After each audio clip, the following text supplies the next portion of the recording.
Alors, les règles civiles de la transmission. Parce que avant le fiscal, il faut s'intéresser au civil. Donc, l'importance du régime matrimonial. Le régime ou l'absence de régime matrimonial va guider, va définir la répartition du patrimoine entre le conjoint et les héritiers, les enfants. On va voir qui hérite en l'absence de disposition, la succession non organisée. Et là, on a des fortes contraintes que sont la réserve et la quotité disponible ordinaire. La réserve est la part du patrimoine qui revient obligatoirement aux héritiers dits réservataires, les descendants en ligne directe, voire, en cas de prédécès ou de renonciation à la succession, les petits-enfants. La quotité disponible ordinaire, c'est la part du patrimoine dont je peux librement disposer en faveur de quiconque. Ma maîtresse, les œuvres religieuses, qui je veux. Mais attention, on va voir que le calcul de la quotité disponible ordinaire n'est connu qu'au décès. Donc toutes les dispositions prises avant, et j'ai coutume de dire, on peut en débattre, bon, que la donation est une punition. Donner, c'est punir. Pourquoi ? Parce que dans certaines situations, celui qui a reçu, les autres non, enfin, celui qui a reçu peut avoir une double punition. De devoir verser à ses frères et sœurs une indemnité de réduction pour atteinte à la réserve héréditaire, puisqu'on doit respecter les règles de la réserve, et puis une deuxième punition pour le rapport à succession. Waouh! Et quand je donne des cours sur la transmission, bien souvent, il y a des personnes qui viennent, puis me voir, et puis voilà, M. Royal, j'ai un client qui, souvent leurs clients c'est eux-mêmes, qui a reçu un bien en donation, un immeuble, et puis la valeur a fortement progressé. Eh bien, pour le calcul de la réserve, on prendra en compte valeur jour du décès, et pour le rapport, valeur jour du partage. Et on me dit que pour éviter ça, il faut faire des donations partage. Je ne partage pas ce point de vue. Je vous dirai rapidement pourquoi. Mais pour vous, quand vous allez dire à votre client, vous direz faites une donation partage. Je vous dirai pourquoi je fais pas de... Enfin, je fais faire des donations partage, mais quelquefois je fais des dons manuels. Et pour le bénéfice de mon client. Et les donations de titres. Alors, il y a plein de techniques de donation. Alors, la donation partage, la plus répandue, bon, mais qui présente deux avantages, mais les avantages vont se transformer en inconvénients. Alors, quand on va à l'école, en master, on va dire « Ah, les donations partage, voilà les deux avantages de la donation partage. Ah, le démembrement, c'est bien. Ah, la donation d'un vivant, c'est bien. Ah, voilà, les dogmes. » Et on verra les inconvénients. Je citerai rapidement les inconvénients d'une donation partage, mais on a des techniques de libéralité, libéralité, donation en succession, libéralité qui sont particulièrement intéressantes, notamment pour préserver la pérennité de l'entreprise familiale. Dans les actes de donation, très souvent, qu'est-ce qu'on voit ? On voit des clauses de droit de retour. Dans le cas où mon enfant décède avant moi, eh bien, le bien me revient.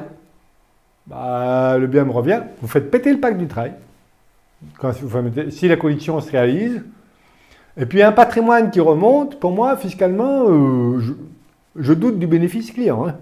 Un patrimoine, il faut qu'il reste en bas, et qu'il aille, si possible, encore en bas, ou, au pire, en ligne collatérale, mais jamais remonter. C'est ridicule. Les droits de mutation... En plus, on a des droits de mutation non seulement que ça remonte, bon, pas ici, mais voilà quoi. Donc plus ça descend tôt, mieux c'est. Mais comme je conserve les pouvoirs, très souvent je fais sauter des générations. Je fais renoncer à la succession, par exemple. Dès lors que l'intermédiaire, il conserve les pouvoirs et la jouissance, il vaut mieux que ce passe directement à ses propres enfants. L'importance du régime matrimonial. Le régime matrimonial va définir la répartition du patrimoine entre les conjoints. Et le conjoint, les droits du conjoint sur la succession. Il faut être marié pour bénéficier des droits sur la succession. Le partenaire pacsé ou le partenaire vivant en union libre n'a aucun droit sur la succession. Il peut éventuellement bénéficier d'un testament dans la limite de la quotité disponible ordinaire. Mais il faut être marié pour avoir des droits sur la succession du défunt. Or, on a vu qu'un patrimoine qui passe à mon conjoint puis à mes enfants, c'est le billard, c'est un double effet, ça va accroître la fiscalité.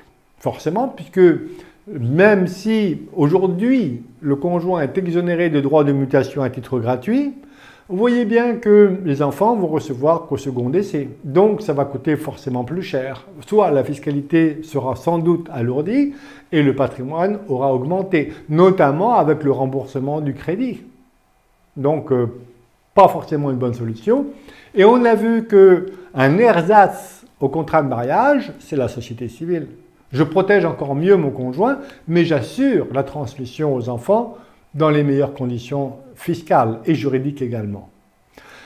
Si je ne fais rien, l'époux survivant a droit à un quart en pleine propriété ou à la totalité de la succession en usufruit. Si les enfants sont tous issus du même lit, le conjoint a le libre choix, sauf clause contraire. Alors, voyons comment le régime matrimonial influence le partage de la succession.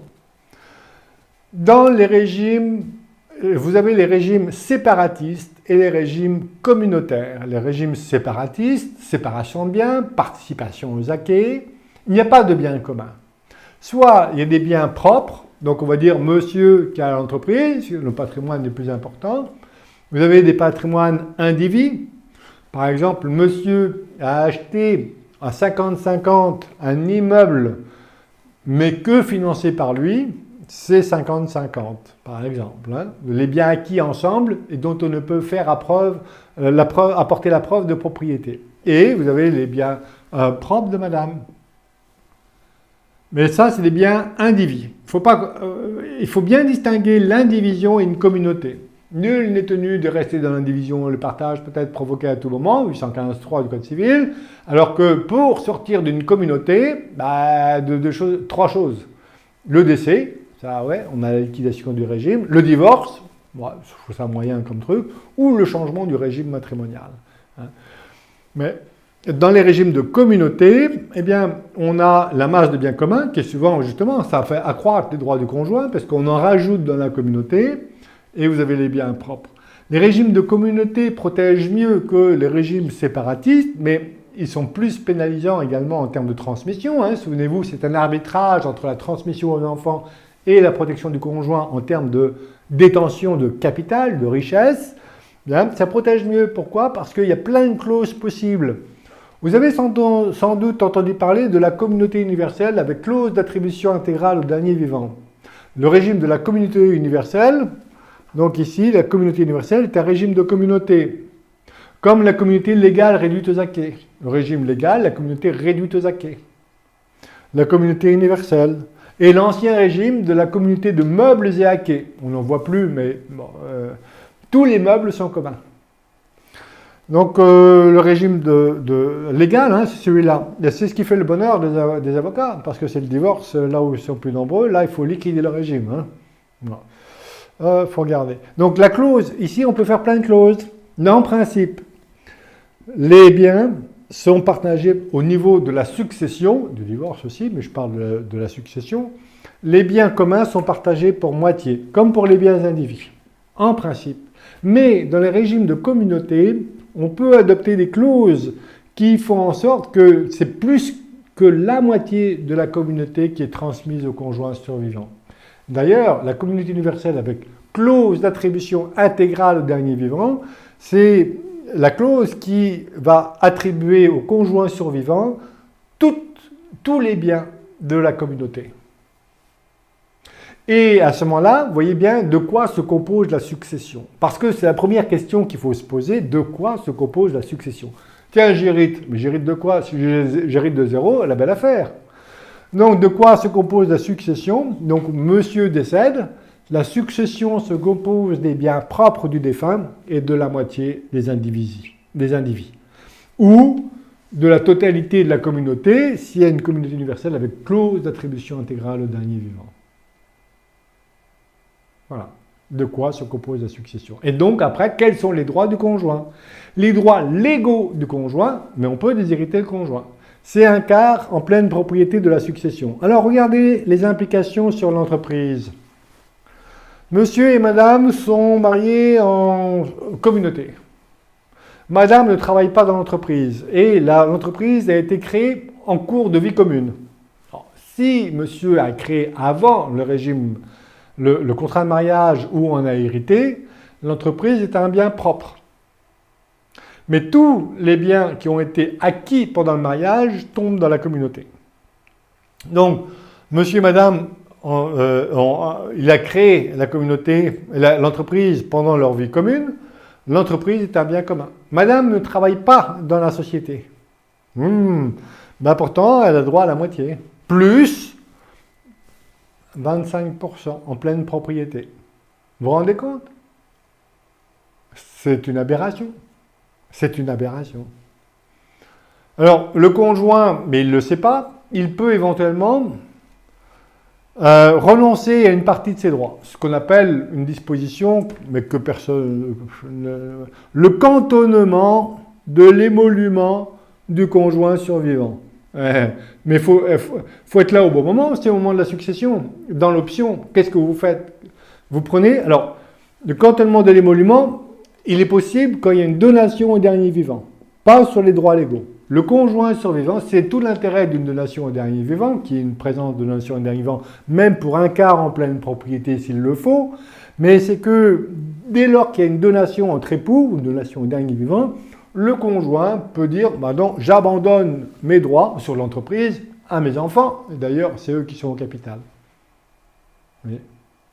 Mais sinon, si en plus il y a une donation au dernier... Alors si en plus ils ont fait l'erreur, madame ne travaille pas, et ils ont fait la grave erreur de faire une donation au dernier vivant. À ce moment-là, quels sont les droits du conjoint survivant sur la succession en présence d'une donation au dernier vivant? Waouh! Ben les voilà. On a les... Alors, les actes sont toujours rédigés pareil, hein, mais on peut rédiger une donation au dernier vivant sur mesure, justement, en prenant en considération de quoi a besoin le conjoint. Parce que si vous ne mettez rien dans la donation au dernier vivant, et que vous ne mettez même pas que le conjoint pourra choisir les biens sur lesquels elle puise ses droits, vous savez comment ça se passe? Le tirage au sort. Dès lors qu'il y a un désaccord sur le partage de la succession, un petit chapeau, des petits bouts de papier pliés, le notaire constitue des lots, et allez, tirez. Allez-y, à votre tour. Bonjour l'entente. Hein. Donc, dans la donation au dernier vivant, vous avez intérêt à préciser que le conjoint survivant, s'il y a donation au dernier vivant, mais y a-t-il intérêt de faire une donation au dernier vivant? Moi, j'entends comme réflexe, attention, réflexe, ça fait des habitudes, pour protéger le conjoint, faites une donation au dernier vivant. Parce que pour l'entreprise et sa pérennité, si le conjoint ne travaille pas dans l'entreprise, vous avez toutes les chances d'entraîner la disparition de l'entreprise par des conflits d'intérêts entre les repreneurs et les non-repreneurs. Si madame choisit l'option en usufruit, qui a droit aux dividendes? La plupart du temps, c'est l'usufruitière. Sauf pour les sommes prélevées sur les réserves qui reviennent au nu propriétaire. Donc vous voyez, il y a des conflits là qui vont surgir. Les enfants travaillent dans l'entreprise et puis c'est madame qui prend. Ou belle-maman. Tiens. Bon. Donc, une donation au dernier. C'est pour ça que je vous invite à poser ces questions-là au chef d'entreprise. Il n'est pas informé de tout ça. Hein. Je vais vous citer un exemple où le client s'est levé, il m'a embrassé. Justement, grâce à ça. Alors, je finis sur la donation au dernier vivant. Quels sont les droits du conjoint survivant sur succession, hein, qui, je rappelle, se compose de la moitié des biens propres et de la moitié ou des biens individuels dans le régime séparatiste ou de la moitié des biens communs dans les régimes de communauté. Les droits légaux du conjoint. Alors, vous voyez que déjà, le conjoint, il prend la moitié. Et sur le reste, il a des droits qui sont en fonction des options qui sont écrites dans la donation entre époux. Et c'est toujours les mêmes. C'est soit la totalité en usufruit, Donc si vous voyez que si le conjoint ne travaille pas et qu'elle prend tous les fruits alors que les enfants, vous voulez capitaliser la société pour la faire grandir, bah, ils ne peuvent plus réinvestir. Deuxième option, la plus bloquante pour les enfants et la plus favorable pour le conjoint survivant, c'est un quart en pleine propriété plus 3/4 en usufruit. Les enfants n'ont que la nue propriété. Maman, tu meurs quand? Et la troisième option, c'est la quotité disponible ordinaire. On a parlé de quotité disponible ordinaire et de réserve héréditaire. La réserve héréditaire revient obligatoirement aux enfants, les héritiers réservataires. Et la quotité disponible ordinaire va varier en fonction du nombre d'enfants. Elle est ainsi calculée. J'ai un enfant. On fait 1 plus 1 égale 2. La quotité disponible ordinaire est de la moitié. La réserve héréditaire, qui revient à l'enfant, est de la moitié. J'ai 2 enfants, 2 et 1, 3. La quotité disponible est de 1 tiers. Et donc la réserve de 2 tiers, 1 tiers par enfant. J'ai 3 enfants et plus. Eh bien, ici, c'est 3 et 1, 4, 1 quart de quotité disponible ordinaire, 3/4 de réserve. Donc, il y a le choix. Et la plupart du temps, on prend l'usufruit. Avec les problèmes de démembrement de propriété. Tu meurs quand? Quels sont les droits entre usufruitier et propriétaire? Quels sont les pouvoirs? Est-ce que les statuts ont bien été rédigés? Tatati, tatata. Plus, vous allez retarder la transmission. Vous faites des insatisfaits. Surtout si les enfants ont un rôle dans l'entreprise et que le conjoint n'en a pas. Donc quand c'est le cas, ben, je regarde. Donc c'est pour ça que je vous invite à poser, à revoir, parce que vous êtes dans l'humain ici, vous êtes dans la famille. Donc quel régime matrimonial? Bon, ben, vous voyez les règles. Et puis, a-t-il fait une donation au dernier vivant? Ou même sur les droits légaux du conjoint. Est-ce que votre conjoint travaille dans l'entreprise? Non. Bip, bip, bip, bip, alerte rouge, le conjoint ne travaille pas dans l'entreprise, voilà les droits du conjoint, en plus il a fait une donation au dernier vivant, l'entreprise, c'est pas bon. Donc, voici la situation vécue.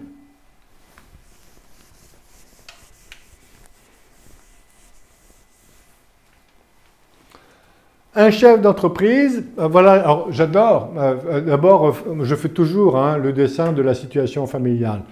Monsieur a 2 enfants d'un premier lit, c'est plus rigolo quand il y a des familles recomposées. Bon, madame, alors lui il avait fait 2 infarctus déjà, work alcoolique, et puis en fait, il m'a rencontré, maintenant il était triste à mourir, oui, 2 infarctus, et depuis qu'il m'a rencontré, alors je ne sais pas s'il y a un lien de cause à effet, mais il porte des chemises couleur pétante, un peu comme moi, mais surtout il prend du temps pour passer du temps avec sa jeune épouse et leur enfant commun, qui a une différence d'âge de l'ordre de 25 ans. Et elle, c'est une artiste, mais pas encore connue. Donc, pas de pognon. Et il se creusait la tête, comment protéger mon conjoint sans déshériter mes enfants? Parce que regardez, dans les familles recomposées, s'il fait une donation au dernier vivant, en plus si le conjoint avait un enfant de la première vie, c'est encore pire. S'il fait une donation au dernier vivant, madame va recueillir un patrimoine à son décès. Et après, les héritiers de madame sont ceux-là, pas ceux-là. Donc, en faisant une donation au dernier vivant, elle déshérite les enfants du premier lit. En toute légalité. Et il disait, mon artiste, là, je voudrais faire quelque chose pour elle. Donc vous avez vu, on avait vu la force de la société civile pour protéger l'autre. Et puis, je dis, oh, c'est simple, vous allez faire une donation au dernier vivant graduelle. Oh, tiens, on aborde les libéralités là. Graduelle. Et il s'est levé, je vous embrasse là. Voilà. La graduelle, la donation au dernier vivant graduelle, c'est-à-dire, je transmets un patrimoine à ma chérie, à charge pour elle, à son décès, de rendre, de conserver les biens, on ne peut pas vendre, et de transmettre ces biens qu'elle a conservés, et on met dans l'acte aux 3 enfants.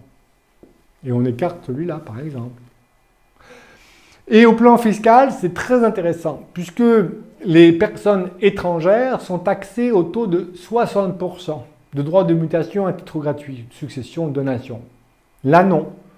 La libéralité graduelle, on considère que celui qui reçoit, il est réputé recevoir directement de disposant. C'est lui le disposant.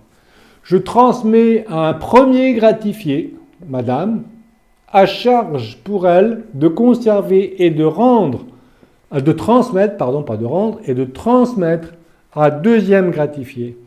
Et les droits au plan fiscal, les droits de mutation, à titre gratuit, ici les droits de succession, sont calculés en fonction du lien de parenté entre le disposant, lui c'est le disposant, et le second gratifié, et non pas comme ça.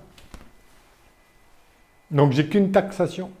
Et s'il n'y avait pas ces dispositions-là, j'aurais éventuellement une taxation, sauf qu'aujourd'hui le conjoint survivant est exonéré de droits de mutation à titre gratuit, mais ça peut revenir, hein. Puis une deuxième taxation, et à 60% parce qu'ils sont étrangers. Alors qu'ici, on va avoir une taxation en ligne directe. Ça va? Oui? Donc ça, je vous invite, vous voyez, pour faire, comment dirais-je, pour inciter votre chef d'entreprise à rencontrer le conseiller patrimonial, ça c'est un point d'entrée redoutable, parce qu'il écarquille les yeux, là, il se dit, mais c'est quoi cette personne? On m'a jamais parlé, souvent, hein, on m'a jamais dit. Moi, j'arrive toujours, les clients souvent disent, on me l'a jamais dit, on me l'a jamais dit, on m'a jamais dit, on m'a jamais dit. Voilà, c'est ça. Et quand vous rentrez sur un point crucial qui vise la pérennité de l'entreprise, bah, vous faites mouche. Il y a des solutions. Vous ne dites pas hein, comment faire. Hein. N'étalez pas la science. Hein. Faites pas comme les personnes qui étalent la science après les études. Hein. Non, et qui voient leur efficacité chuter en termes de satisfaction du client parce qu'ils deviennent un but de leur personne. Ce sont les spécialistes. Ah bah, tu parles. Bon. Donc vous ne dites rien, vous savez qu'il y a des solutions, qu'il y a une difficulté ici sur la pérennité si l'entreprise va à madame alors qu'elle n'a jamais mis les pieds. Il y a des enfants qui risquent, qui ne sont pas encore repreneurs ou qui le sont déjà. Là, vous dites, savez-vous les conséquences d'une donation au dernier vivant? Ou les conséquences même des droits légaux du conjoint survivant. Et qu'est-ce qu'ils font le plus souvent? Ils déshéritent leur conjoint. Pour que ça descende. Mais ils vont assurer la protection du conjoint par d'autres moyens, et notamment, on l'a vu, par la société civile. Des questions?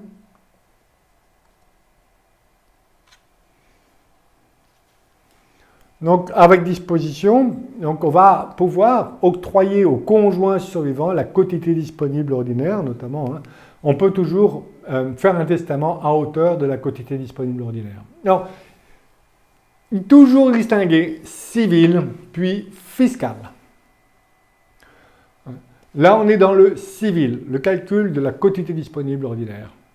Et donc ici, je vous ai mis la quotité, lorsque j'ai des enfants, on va s'arrêter d'ailleurs ici quand il y a des enfants, hein, la quotité disponible ordinaire, on l'a vu, est de la moitié, un tiers ou un quart. Et le reste pour la réserve selon le nombre d'enfants. Les différents régimes matrimoniaux, on l'a vu hein, rapidement. Alors, mon régime préféré, alors moi j'ai un régime très compliqué qui est la participation aux acquets avec société d'acquets, bref, il fait 30 pages. Mais c'était purement intellectuel. Hein. Mais je le décommande, ce régime-là, mon contrat, il est sur mesure, on fait tout ce qu'on veut. C'est comme les statuts d'une société civile dans le contrat de mariage. Tout ce qui n'est pas interdit est susceptible d'être autorisé. On peut même, j'affirme, qu'on peut même écarter le risque de divorce. Enfin, bref. Il suffit d'introduire un élément d'extranéité, que les clients aillent se marier en Allemagne, hein, et il n'y a pas de prestation compensatoire en Allemagne. Et on écarte, on dit que c'est le régime allemand qui s'applique, et on écarte la prestation compensatoire dans le contrat de mariage. Alors je sais qu'il y a des avocats qui disent « Monsieur Royal, vous dites n'importe quoi, on n'est pas aux États-Unis, on n'est pas en Amérique ici. » On n'est pas en Amérique, mais dans la hiérarchie des lois, c'est la loi européenne qui l'emporte sur la loi nationale, non? Donc la hiérarchie, elle est là. Donc si on applique la hiérarchie loi européenne, ben, voilà. Alors mon régime préféré, c'est la séparation de biens avec société d'acquis. La société d'acquis, ce n'est pas une société, comme son nom l'indique, c'est une société d'acquis, c'est une masse de biens communs. On allie les avantages, mais aussi peut-être les inconvénients, il faut regarder, mais vous allez voir qu'on réduit les inconvénients justement du divorce, du risque de divorce. On a la séparation de biens et on introduit une masse de biens communs. C'est un régime que je recommande même aux jeunes époux. Pourquoi? Parce qu'on va définir ce qui fera partie de la société d'acquis. Je donne un exemple, on parle de clause. Toutes les liquidités inscrites sur un compte ouvert au nom des deux époux fait partie de la communauté. Donc vous voyez, c'est très simple. Je touche, mon héritage, je touche une somme de 100 000, c'est un bien propre. Mais je veux que mon conjoint participe, j'inscris dans le compte ouvert au nom des deux époux. Ça tombe dans la communauté. Et je mets ma clause alsacienne. Ma clause alsacienne, c'est une clause de reprise en disant qu'en cas de divorce, je reprends ce que j'ai apporté à la communauté. Donc ça protège d'un divorce. Non, mais tout est possible dans les clauses. Hein. Moi j'ai un contrat qui dit voilà ce qui se passe en cas de décès, voilà ce qui se passe en cas de divorce. Tout est possible. Et on a vu qu'on peut transmettre plus de la moitié, ce qu'on appelle un avantage matrimonial. On peut accorder des avantages matrimoniaux au conjoint en lui transmettant plus de la moitié de la communauté à mon décès. C'est excellent pour déshériter ses enfants. Non, je plaisante. Mais pour retarder la transmission. N'oubliez pas, hein, plus on fait de la communauté, plus on retarde la transmission, plus c'est une problématique pour le chef d'entreprise, comment payer les droits. Même s'il y a du travail, si la valeur de l'entreprise est importante, il y a des droits à payer. Et s'il n'y a pas de liquidité, parce qu'il n'y a pas de liquidité dans un patrimoine du chef d'entreprise, tout est dans l'entreprise, il y a un décès, il faut payer aussi les droits. Est-ce qu'il y a des liquidités suffisantes dans le patrimoine pour pouvoir honorer ses coûts? Alors, on dit souvent séparation de biens pour le chef d'entreprise. Séparation de biens pour le chef d'entreprise, séparation de biens pour le chef d'entreprise. Moi, je ne partage pas cette opinion.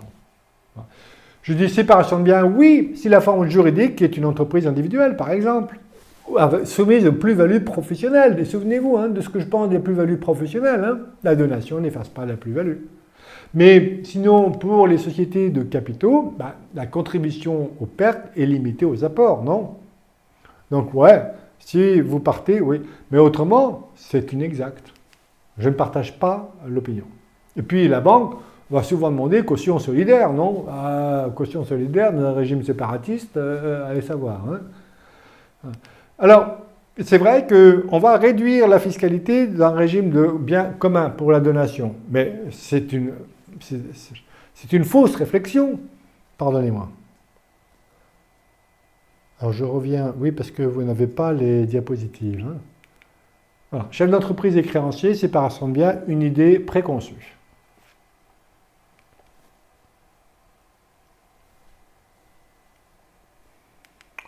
Avantage fiscal pour les droits de mutation à titre gratuit? Ben, pas forcément, parce que si ça vient de biens communs, j'ai transmis un patrimoine à mon conjoint, donc il y aura une taxation plus forte au second décès. Mais pour une donation de biens communs est moins chère qu'une donation de biens propres.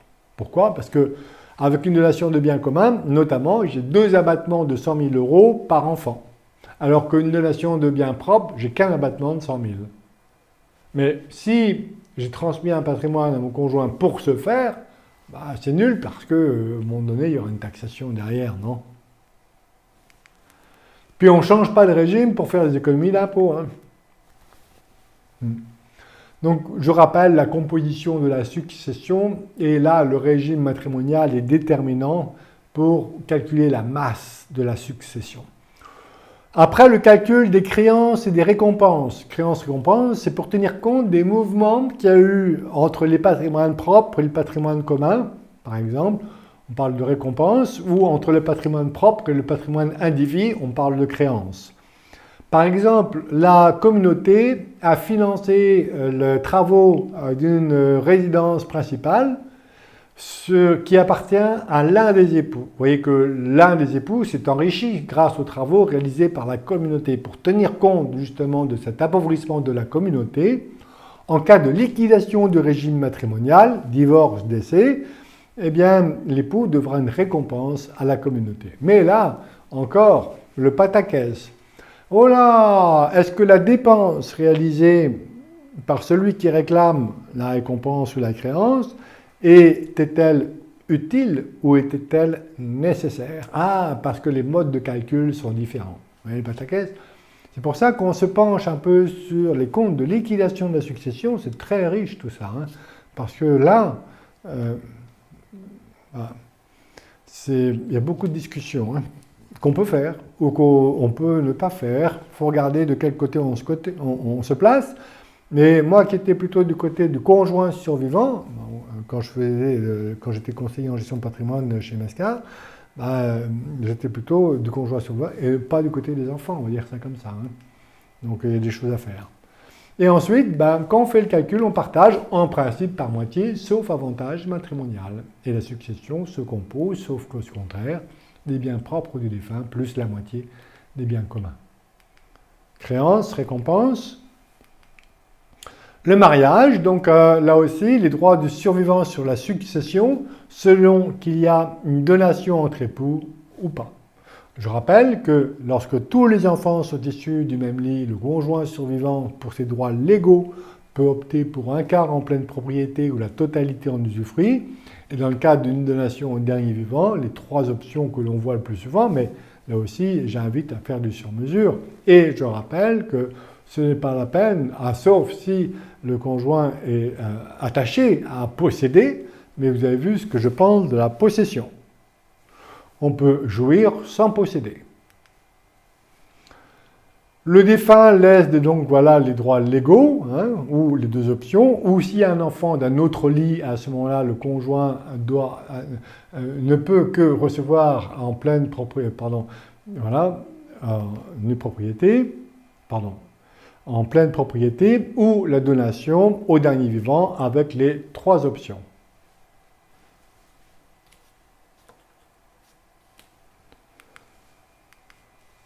Alors voilà, la donation entre époux, donc avec des familles recomposées.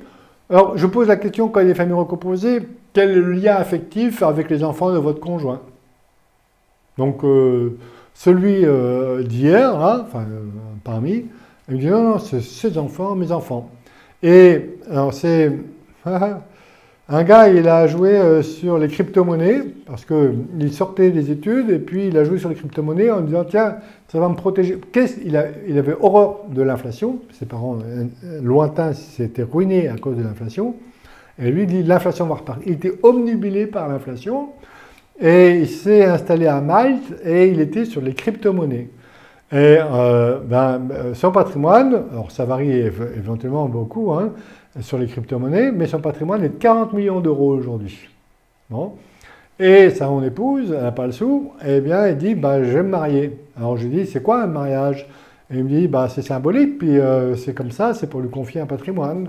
Donc, je lui ai dit les conséquences, surtout qu'elle a un enfant de la première lit, les conséquences d'un mariage. Donc, du coup, ils vont se marier, mais ils vont déshériter. Mais on va construire un patrimoine au sein de sociétés civiles où le conjoint survivant aura tous les pouvoirs, sauf divorce, bien sûr. Hein. Oui. Vous voyez, dans les statuts, je peux même... il y a des causes d'exclusion. Par exemple, je mets souvent, je m'entends plus. La mésentente avec le gérant est une clause d'exclusion. Je m'entends plus avec toi, casse-toi. Et dans la SAS, c'est pour ça que j'aime bien la SAS aussi, c'est plus libre qu'une société civile. La SAS, je peux mettre une clause, par exemple, qui va définir la modalité du calcul du prix de rachat des parts en cas d'exclusion. Ce n'est pas forcément la valeur vénale nommée par l'expert, hein, nommée par le juge. C'est ce que moi j'ai dit dans les statuts. Ce n'est pas moi qui l'invente, c'est le code du commerce. Ah, c'est de l'abus de droit. Ah, c'est de l'abus de majorité. Vous n'allez pas me dire que ce qui était inscrit dans le code du commerce, c'est un abus de majorité quand même, non? Non. Donc, voilà. Quel est le lien au sein de la famille, justement, entre les enfants? Si ses propres enfants, les relations sont aussi fortes qu'avec ses propres enfants, bah, il est bon peut-être de conseiller l'adoption simple. Je vais adopter les enfants de mon conjoint. Et comme c'est moi qui ai le poignon, bah, il sera au même titre que les autres héritiers. Alors peut-être que les autres font la tête, mais bon, quand il y a une famille unie, comme ça, il n'y a pas de raison. Les adoptions, là, il y en a pas mal, hein, quand même. De telle sorte que les enfants, bah, ces enfants sont comme les miens. Ou alors, on coupe. À ce moment-là, il faut être attentif à écarter les droits légaux du conjoint ou surtout la donation au dernier vivant qu'on va vous proposer systématiquement, bien souvent, après avoir signé un contrat de mariage. Donc voilà, quelle est la place à accorder au conjoint du chef d'entreprise? Attention à la donation au dernier vivant. Le démembrement de propriété est-il souhaitable? Avec les conflits d'intérêts entre usufruitier et nu propriétaire. L'usufruitier a un fruit, un fruit, un fruit. Le nu propriétaire, une plus-value, une plus-value, une plus-value. Maman, tu meurs quand? La séparation de biens se recommande-t-elle? J'en sais rien, parce que la plupart des époux sont mariés en séparation, parce qu'on leur a dit, chef d'entreprise, séparation de biens, mais ils vivent comme des époux communs en biens. Donc si l'objectif est vraiment de transmettre à son conjoint et ne pas transmettre à ses enfants, là oui, vive la donation au dernier vivant. Mais s'il s'agit de réduire le coût de la fiscalité et de transmettre ses enfants à ses descendants, bah, il faut regarder. Et j'ai coutume de dire que le mariage, c'est une question de philosophie de vie, tout simplement. On arrive à une meilleure protection, aussi forte du moins, avec une société civile. Oui.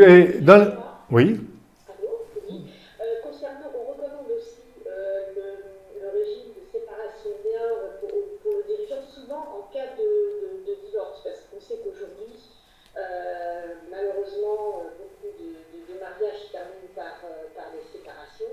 Oui. Donc c'est vrai que c'est pour permettre quand même la liquidation rapide du patrimoine. Alors, oui, vous avez raison. Oui, absolument. Alors, si on se marie pour cause de divorce, non, je plaisante. Mais bon, il faut regarder. On peut faire une erreur au premier contrat de mariage. Si on renouvelle les erreurs comme ça, il eût fallu peut-être ne pas se remarier. Cela étant, vous savez que les effets d'une prestation compensatoire, et là, le juge a le pouvoir souverain, même si on a tenté au niveau national de mettre des critères pour la prestation compensatoire ou les pensions alimentaires. Chaque juge a son pouvoir souverain pour juger, apprécier le montant de la prestation compensatoire. Et très souvent, le juge va forcer la prestation compensatoire dans le régime de séparation de biens. Donc la séparation de biens, ce n'est pas très protecteur de par la prestation compensatoire. D'ailleurs, quelle est la meilleure arme pour éviter une prestation compensatoire? Parce que c'est ça qui coûte cher. C'est la prestation compensatoire qui fait peur au chef d'entreprise. Parce que quand il a 3 divorces dans la tête, la prestation compensatoire, il l'a là. Hein. Il reprend ses biens, certes. Enfin, il a ses biens, certes, mais la prestation compensatoire est d'autant plus forte. Comment limiter la prestation compensatoire? Ça fait une personne qui me suit depuis des années. Et je dis, non, il faut donner à vos enfants. Bon, en plus, il a reçu une indemnité pour préjudice moral et physique, et donc il a reçu 5 millions d'euros par sa compagnie d'assurance vie. Ouais. Et là, je dis, attendez, il faut transmettre dès à présent. Bon. Et il ne l'a pas fait. Et il me rappelle, il y a 15 jours, ça fait 1 an que j'ai fait la proposition, il me rappelle il y a 15 jours, tu regardes, ça y est, j'ai le juge, elle m'a augmenté ma prestation compensatoire à 6 000 euros par enfant. Pardon, la pension alimentaire à 6 000 euros par enfant. Est-ce que s'il avait eu donné, et puis elle demande la révision de la prestation compensatoire, je n'ai plus entendu parler, hein, mais je dis, mais vous savez, la meilleure arme, c'est de leur donner aux enfants. Donner et garder. Comment voulez-vous que verser une prestation compensatoire si vous n'avez pas de patrimoine? Vous n'avez plus rien. Et la meilleure solution, c'est de ne pas se marier. Donc, il se marie, pourquoi? La meilleure chose, c'est de ne pas se marier et d'assurer la protection parce que si il prend la séparation de biens pour se protéger d'un divorce, déjà c'est mal barré. Hein. C'est que s'il fait ça, il y a de fortes chances pour qu'il ait le divorce parce qu'il a eu l'intention de se marier et de divorcer. Il y a plus de chances que ça lui arrive. Hein. Sincèrement. Donc si c'est comme ça, il ne vaut mieux pas qu'il se marie. Oui, mais mon épouse l'exige. Ça c'est autre chose après. Hein. Mais vous voyez que j'assure la protection du conjoint bien mieux qu'un contrat de mariage et je me protège d'un divorce bien mieux qu'un contrat de mariage avec une société civile. Mon conjoint détiendra une part, une golden share. Et si ça se passe mal, la golden share, vous voyez comment j'écris mes statuts. Hein. Là, moi j'ai des parts de préférence A, mon conjoint, mon concubin, et la des parts B, d'abord, il y a moins de droits de vote, certes, mais en cas de mésentente, la part B devient une Z. Et la Z, bonjour les dégâts. Hein. Et c'est inscrit. Donc la Z donne...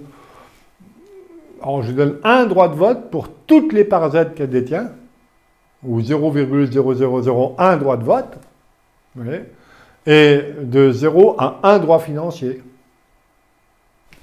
Je n'ai pas la clause léonine. La clause léonine, celle qui procure un avantage exorbitant. On ne peut pas priver un associé de tout droit au bénéfice de l'exonérer de la totalité des pertes, inversement. Là, je suis complètement protégé, là. Et vous imaginez, quand je parle de ça à mes clients, ils écartent grand les yeux, quoi. Mais on ne nous a jamais dit ça.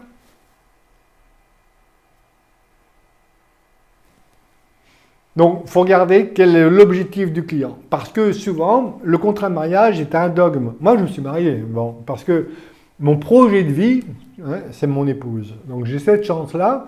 Donc, puis on a 8 enfants. Donc, puis quand on a 8 enfants, bah, on n'a pas forcément un patrimoine en conséquence.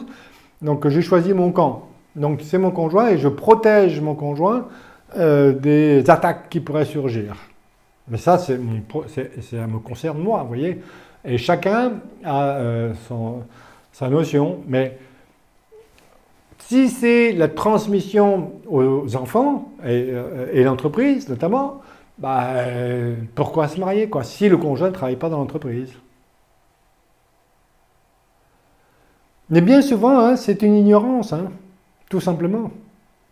Ils ne voient pas les conséquences, ils voient la conséquence, ils pensent qu'ils ont protégé le conjoint, mais ils n'ont pas vu qu'ils allaient retarder la transmission et en accroître le coût. Est-ce que j'ai répondu? Absolument. Oui. Après, c'est d'abord une question de philosophie. Hein.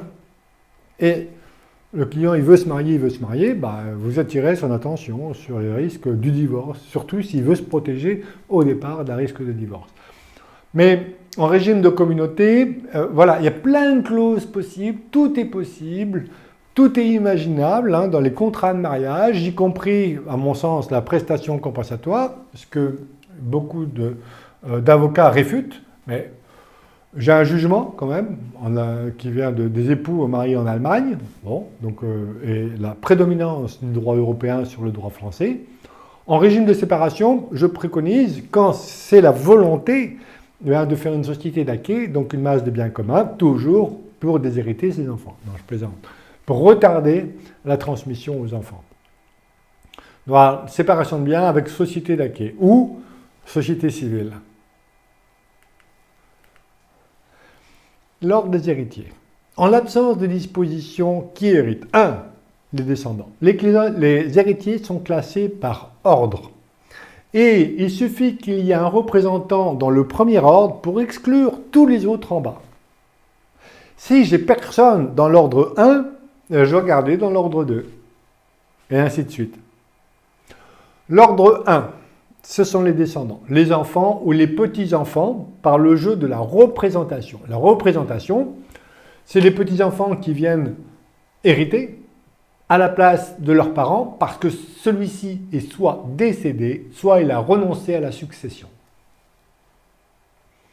Deuxième ordre, compétition entre les ascendants privilégiés, les pères et mères du défunt, et les collatéraux privilégiés. Alors attention là, Si vous voyez des clients concernés par cette situation-là, vous vous rendez compte, il n'y a pas d'enfant. S'il n'y a pas d'enfant, l'ordre 2.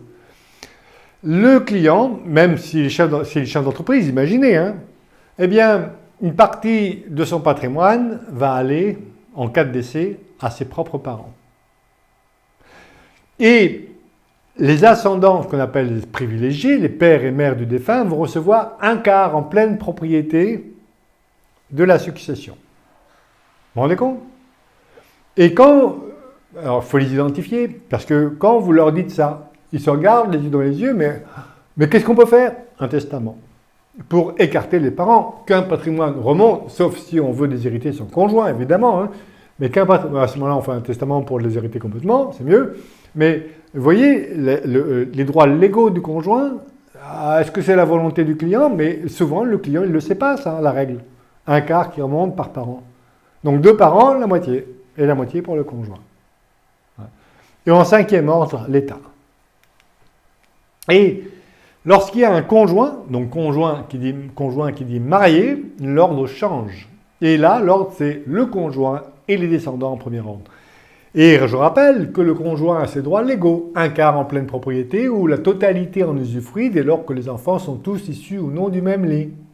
S'il y a un enfant qui n'est pas issu du même lit, c'est un quart en pleine propriété, et non pas en usufruit comme je crois l'avoir écrit, diapo 111. S'il n'y a pas de descendants, c'est le conjoint et les parents du défunt, pour un quart chacun encore. Le client est-il informé? Donc, dès lors que vous repérez des clients sans enfants, et attention, je veux le prénom des enfants. Intéressez-vous à la personne, pas à son patrimoine. Voilà. Pardon. Donc voilà l'ordre avec le conjoint. 1, le conjoint et les enfants.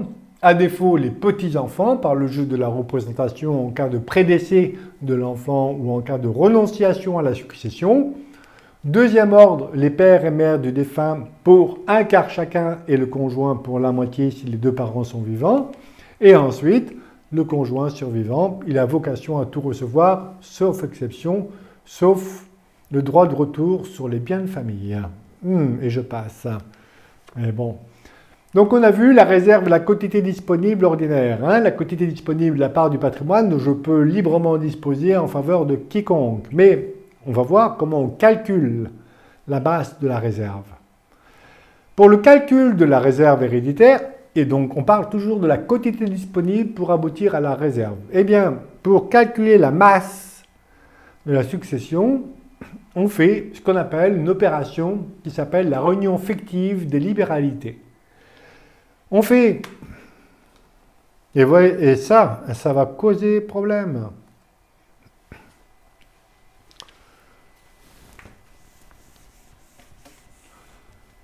On fait bien existant au décès. Bien existant au décès.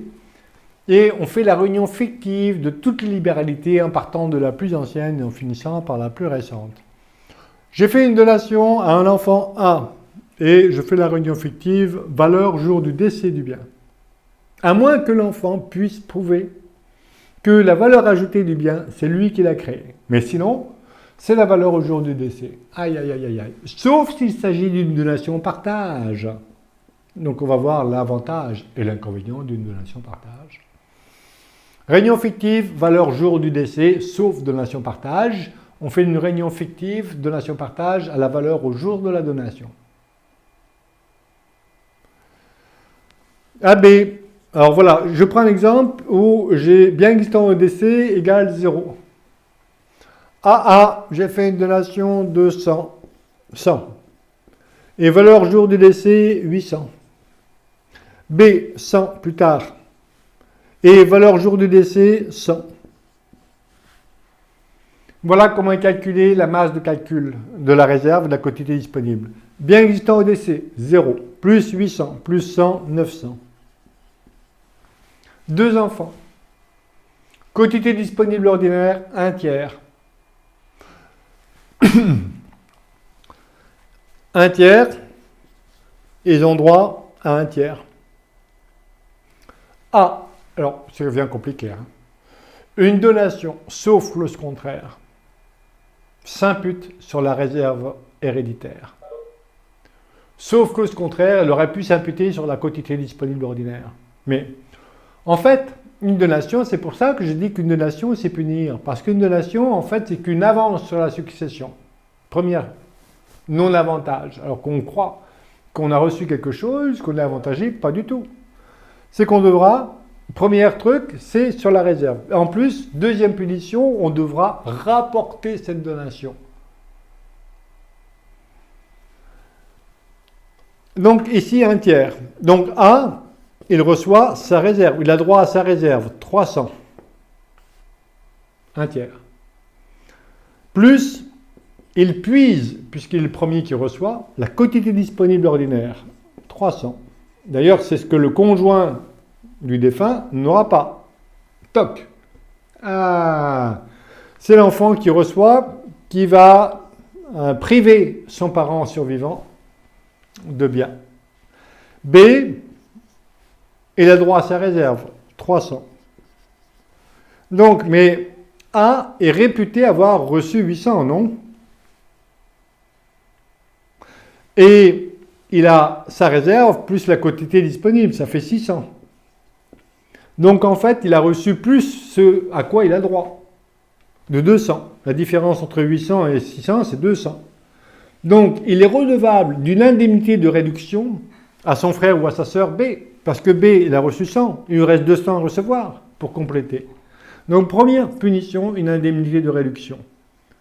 Et ouais, mais A, il va dire, oui, mais attends, j'ai travaillé dur, moi, pour... D'ailleurs, c'est une entreprise, la valeur, c'est moi qui l'ai créée. Ben, apporte la preuve que c'est la valeur ajoutée, c'est toi qui l'as apportée pour une entreprise qui apporte la preuve, c'est impossible.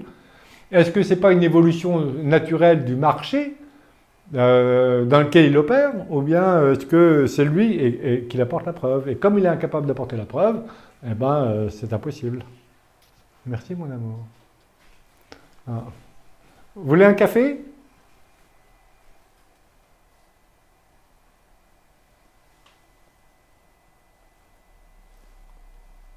Non, c'est bon.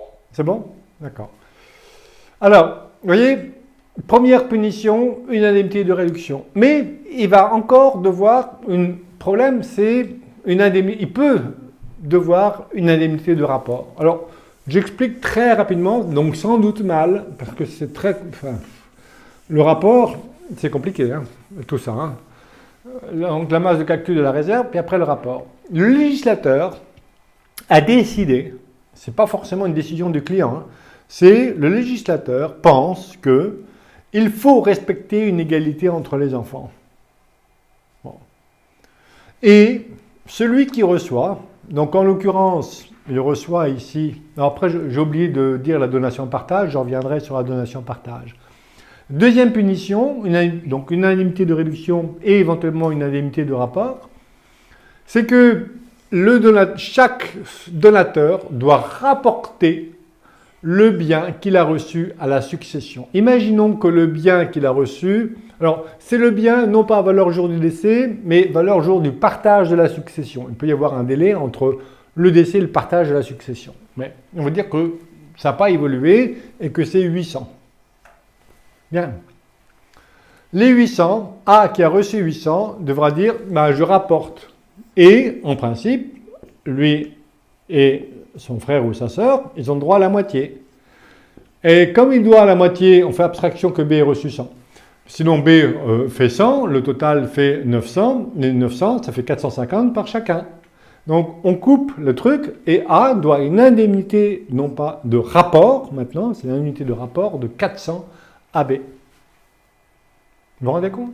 Donc je donne, c'est punir, forcément, parce que si le bien augmente de valeur, il valait 100, il vaut 800, pour qui, pourquoi? Et je dois une indemnité de rapport de 400. Vous vous rendez compte du truc?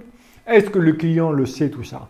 Alors, dans l'acte de donation, on peut écarter le rapport. On peut écarter le rapport. Et je reviens à la donation-partage, et on dit que c'est un avantage de la donation-partage. Une donation-partage n'est pas rapportable à la succession. Donc, il n'y a pas de calcul de rapport lorsqu'il s'agit d'une donation-partage. la forme notariée d'une donation partage.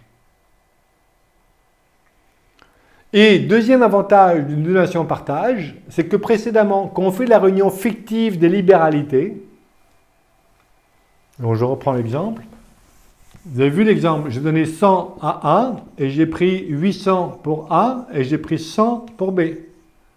Et la réunion fictive, je l'ai faite sur 800, 900 et 100 sur la valeur au jour du décès. L'autre avantage d'une donation partage, c'est que la réunion fictive, on prend valeur jour du partage, jour de la donation partage.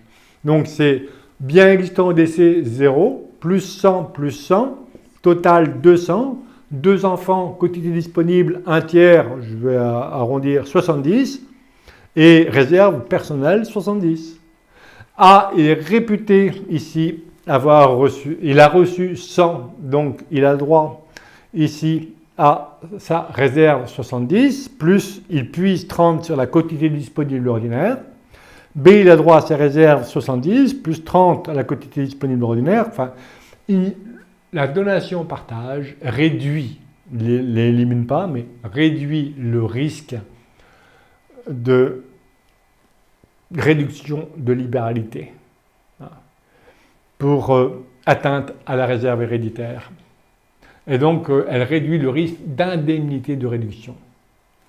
Alors, c'est un avantage, certes, mais moi, je trouve que c'est un inconvénient. Et donc, je recours très rarement à la donation partage. Et même si la donation doit être faite par un notaire, je dis, ne recourez pas à la donation partage. Pourquoi? Parce que voilà les inconvénients d'une donation partage. Mais vous, dites que faites une donation partage. Enfin, faites comme vous voulez. Je vous informe, mais après, vous faites ce que vous voulez. Pourquoi? Parce que le conseiller en patrimoine, il ne jure que par donation partage. Donc, il n'y a que moi qui dis que la donation partage, c'est pas forcément bon. Et voilà la raison. Parce que, en figeant la valeur, je fige la valeur à 100. Vous voyez? Ma réunion fictive, elle est de 200 avec une donation partage. Ma réunion fictive, elle est de 900 sans donation partage. Or, la réunion fictive, regardez, la quotité disponible ordinaire, elle est de 1 tiers en présence de 2 enfants. Ici, ma quotité disponible ordinaire, elle est de 70. Ici, ma quotité disponible ordinaire, elle est de 300. Or, la quotité disponible ordinaire est la part du patrimoine dont je peux librement disposer en faveur de quiconque, y compris au conjoint survivant. Or, vous voyez que ici, avec une donation partage, je privilégie les enfants au détriment du conjoint survivant. Ou des œuvres religieuses, si je voulais déshériter mes enfants, par exemple, vous voyez, je les privilégier à 1 tiers. Donc, je trouve que ce n'est pas forcément une bonne chose. Deuxième inconvénient d'une donation partage, c'est qu'une donation partage, elle n'est pas rapportable à la succession. Vous avez vu le rapport? Eh bien moi, j'ai tendance à imposer le rapport à mes enfants. Pourquoi? Alors, c'est une arme de négociation avec mes enfants. Je donne et j'impose le rapport. Pourquoi? Parce que si un jour je ne m'entends pas avec un de mes enfants, ou qui ne veut pas, par exemple, ou qui veut attaquer, ou je ne sais pas quoi, enfin bref, je dis attention, ta donation elle est rapportable. Si ta donation, je t'avais donné 100 quand tu étais né à ta naissance, et maintenant ça vaut 900. Je te signale que tu devras rapporter ça à la succession. Sauf si tu es gentil avec moi. Ah bon? Oui. Tu es gentil avec moi, je peux lever le rapport. Alors que je ne peux pas faire l'inverse. Je ne peux pas, une donation partage, ce n'est pas rapportable, je ne peux jamais imposer le rapport a posteriori. Par contre, a posteriori, je peux lever le rapport. Et voilà mon utilité. Alors ça ne vient pas du chapeau, ce n'est pas intellectuel, c'est un cas, des cas vécus. C'est pour dire, voilà. Vous savez, on dit que la donation partage, c'est bien parce que ça pacifie, je fais une donation partage égalitaire, ils ne vont pas comme ça sera paisible à mon décès. Non, non. Ça, c'est une fausse croyance. C'est des croyances que tout le monde il est beau, tout le monde il est gentil. En fait, même si vous avez fait une donation partage, et plus il y a de l'argent, plus il y a des risques de guerre entre les héritiers. Alors avec une entreprise qui vaut des millions, ou des dizaines de millions, je ne vous raconte pas, le risque il est fort pour que l'entreprise elle explose en vol. Bon, tout ça pour des mésententes entre associés. Bon. Et donc ici, je veux maintenir le rapport. Et voilà, Moi, je fais des rares. Ah, la rare, la renonciation anticipée à l'action en réduction. La rare. Qu'est-ce que c'est que cette bestiole-là? Vous voyez que, je fais filer les valeurs pour faire filer la hausse de la quantité disponible ordinaire vers le haut. Et dès lors que les enfants seront majeurs, je vais dire, venez voir les enfants. Je vous invite à renoncer par anticipation à l'action en réduction. La renonciation anticipée à l'action en réduction. Ça veut dire que, quoi qu'il arrive, et je m'engage, moi, du vivant, donc tant que les parents sont vivants, donc c'est un acte fort, hein, je prends l'engagement de ne pas attaquer mes frères et sœurs, et sur l'indemnité de réduction et sur l'indemnité de rapport. Non, non, je ne veux pas. Moi, j'attaquerai. Très bien. Le rapport. Tu devras rapporter 450 à tes frères et sœurs. C'est pas grave. Oui, oui, je veux bien. Ah, bon garçon, bonne fille. Je lève le rapport. Parce que tu as renoncé par anticipation à l'action-réduction. C'est une arme de négociation. Il n'y a une seule chose pour pacifier l'harmonie familiale, c'est la rare. La renonciation anticipée à l'action-réduction. Il faut que les enfants soient majeurs. Et comme je donne quand ils sont mineurs, justement, plus il y a du rapport, plus j'aurai un outil de négociation. Mais ça va loin. Hein, c'est l'histoire d'une boutique qui est devenue un Super U. Super U, allez, 10 millions d'euros, une petite boutique. L'emplacement a fait que la petite boutique est devenue... Et papa avait donné la petite boutique à l'un et des liquidités aux autres, comme ça, sans matérialiser l'acte en fait. Hein. Ceux qui sont réveillés, c'est ceux qui avaient touché des liquidités, avec la supérette qui valait 100, mais maintenant elle vaut des milliers et des milliers. Eh bien, voilà. Rapport. On a obtenu comme ça, avec une négociation comme ça, des enfants. Pour pas qu'ils attaquent l'autre. Parce que quand vous avez un supermarché, la valeur ajoutée, c'est l'emplacement. Donc, celui qui a reçu le supermarché, la valeur ajoutée, c'est pas lui qui l'avait créé, ça c'était sûr. Hein. Il n'a rien changé à sa vie quand il avait reçu le supermarché. Est-ce que tout est clair là-dessus, sur ce sujet-là?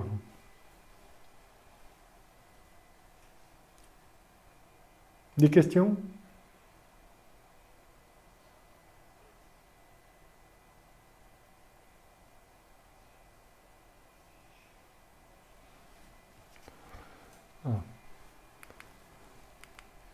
Donc voilà, on vient de voir tout ça. Hein. Donc masse à partager, les libéralités rapportables, derrière.